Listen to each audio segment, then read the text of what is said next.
আসো। আসসালামু আলাইকুম স্যার। আমি আসতে পারি স্যার? আসো, বসো। Thank you sir. নাম কি তোমার? মোহাম্মদ ইসমাইল হোসেন। ইসমাইল হোসেন। তোমার বাবার নাম কি? মোহাম্মদ রুহুল আমিন। মায়ের নাম? মোসাম্মদ সাইদা বেগম। তোমার বাবা কি করে? আমার বাবা কৃষি কাজ করে। কৃষিকাজ? জি স্যার। আচ্ছা, তোমাদের কয় বিঘা জমি আছে? আমাদের স্যার আমার ঠিক জানা নাই স্যার, কিন্তু যেটাতে চলে স্যার আমাদের সংসার চলে, কিন্তু স্যার আমার বাবা অন্যের জমিতে কাজ করে, যেখানে অন্যেরা কিছু ধান নিয়ে নেয় আর আমাদের কিছু দেয়। আচ্ছা, মানে শেয়ারিং? জি স্যার। আচ্ছা, তোমার জেলা কোনটা? আমার জেলা চাঁপাইনবাবগঞ্জ। থানা? থানা শিখগঞ্জ। শিবগঞ্জ। তোমরা কয় ভাই বোন? আমরা দুই ভাই বোন। দুই ভাই, মানে তুমি একা, তোমার বোন একটা? জি স্যার। তোমার বোন বড় না ছোট? আমার বোন বড়। বিয়ে হয়েছে? জি স্যার। ওকে, ভেরি গুড। তোমার এখানে আছো, কয় টাকা চুক্তি করছিল জানো? এখানে কোনো চুক্তি করেন স্যার, আপনি যে যোগ্যতায় স্যার এখানে এসেছি স্যার। আমি যদি তোমাকে চাকরি দিই কত টাকা দেবা? আমি স্যার কোনো টাকা দিতে পারবো না স্যার, আমরা নিম্ন মধ্যবিত্ত পরিবারের সন্তান স্যার, আমরা যোগ্যতায় স্যার আমি চাকরি নেব।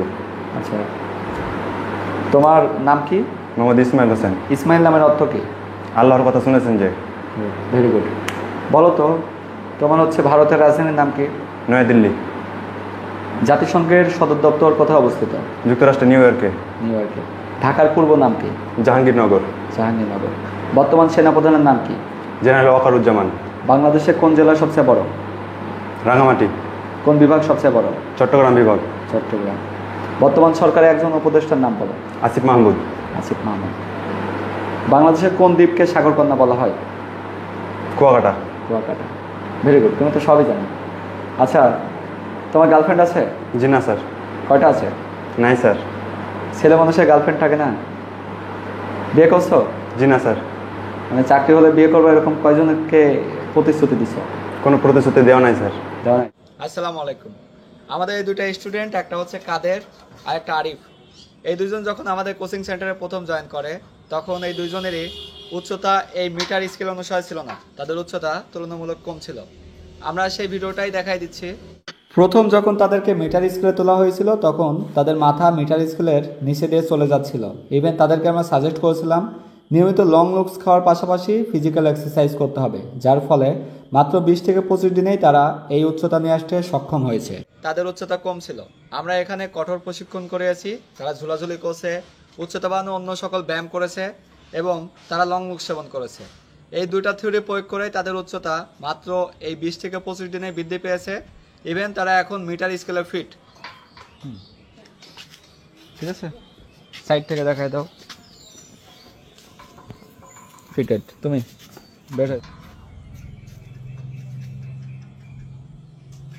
সো তোমাদের যাদের উচ্চতা কম আছে, তারা চাইলেই সরাসরি প্রমাণ নেওয়ার জন্য আমাদের কোচিং সেন্টারে ভর্তি হয়ে যেতে পারো। এছাড়া যদি বাসায় ফিজিক্যাল এক্সারসাইজের পাশাপাশি লং লুক সেবন করো, তাহলে অবশ্যই তোমাদের উচ্চতা বৃদ্ধি পাবে 2 মাসের ভিতরেই। সো যারা লং লুক সেই অরিজিনাল পণ্যটি কালেকশন করতে চায়, ভিজিট করতে হবে আমাদের ফেসবুক পেজ ডিফেন্স 24 বিডি, অথবা স্ক্রিনে দেওয়া নাম্বারে সরাসরি কাস্টমার সাপোর্টের সাথে যোগাযোগ করে। সেহেতু এই থিওরিগুলো যদি নিজের শরীরের উপর প্রয়োগ করা যায়, অবশ্যই ছেলে এবং মেয়েদের উচ্চতা বৃদ্ধি পাবে, এটা প্রমাণিত। ধন্যবাদ। জি না স্যার। সকালে কি খাইছো? সকালে স্যার আমি রুটি খাইছি স্যার। রুটি। জি স্যার। আচ্ছা, তোমার যদি চাকরি না হয় তখন কি করবা? আমি স্যার পড়ালেখা করবো এবং পাশাপাশি কিছু কাজ করে পরিবারকে আমাকে চালাতে হবে স্যার, এবং পরবর্তী চাকরির জন্য প্রস্তুতি নেব। আচ্ছা, তোমার পূর্বে কখনো কাজ করছো তুমি? জি না স্যার। তুমি কাজ করো নাই। তোমার 10ম শ্রেণীতে রোল কত? 3 স্যার। 3। কোন বিভাগে? বিজ্ঞান বিভাগের। তুমি বলো তো পানির সংকেত কি? H2O। Oxygen? O2। Hydrogen? H। একটা পরমাণুর ভর কত? মানে এক অণু পরিমাণ হাইড্রোজেন এর ভর কত? 1 গ্রাম। 1 গ্রাম? জি স্যার। শিওর? তোমাদের সায়েন্সের একটা অ্যাভোগাড্রো সংখ্যা আছে, তাই না? জি স্যার। এর মান কত? 6.023 × 10⁻23। -23, তাই না? -23 হবে নাকি -9 হবে? -23 স্যার। 6.02 গুণন 10⁻³ -23। আচ্ছা, ঠিক আছে। তোমার এই কলমটা আমি উপর থেকে এটা ছেড়ে দিলাম, তাই না? জি স্যার। এটা নিচে কেন পড়লো? এটা অভিকর্ষ ত্বরণের জন্য স্যার। আচ্ছা, আকর্ষণ করছে, তাই জি না? স্যার। মেয়ে মানুষ তোমাকে আকর্ষণ করে না? জানি না স্যার। জানো না? হ্যাঁ স্যার। তোমার ফেসবুকে কয়টা মেয়ে ফ্রেন্ড আছে? 3 থেকে 4টা স্যার। কারা এটা? আমার মামাতো বোন, আমার নিজের বোন স্যার, আমার ফুফাতো বোন আর আমার একটা ক্লাসমেট। আচ্ছা, তোমার প্রিয় খেলোয়াড় কে? Lionel Messi. মেসি? জি স্যার। মেসি বিশ্বের কয় নম্বর খেলোয়াড়? 1 নাম্বার। 1 নম্বর। ঠিক আছে, ভেরি গুড, তুমি আসতে পারো। জি স্যার। আসসালামু আলাইকুম স্যার। আসসালামু আলাইকুম, আমি মোহাম্মদ আলিফ ইসলাম। আমি এই বছর বাংলাদেশ সেনাবাহিনীতে যোগদান করছি। তো আমার বাংলাদেশ সেনাবাহিনীতে যোগদান করাই যেমন শারীরিক প্রস্তুতি ছিল, তেমনই লিখিত ও ভাইবার জন্য প্রস্তুতি নিয়েছি এই বইটার সাথে। তাই আপনারা যারা যারা বাংলাদেশ সেনাবাহিনীতে যোগদান করতে চান এবং লিখিত ভাইবা পরীক্ষাতে ভালো করতে চান, তারা এই বইটি পড়তে পারেন।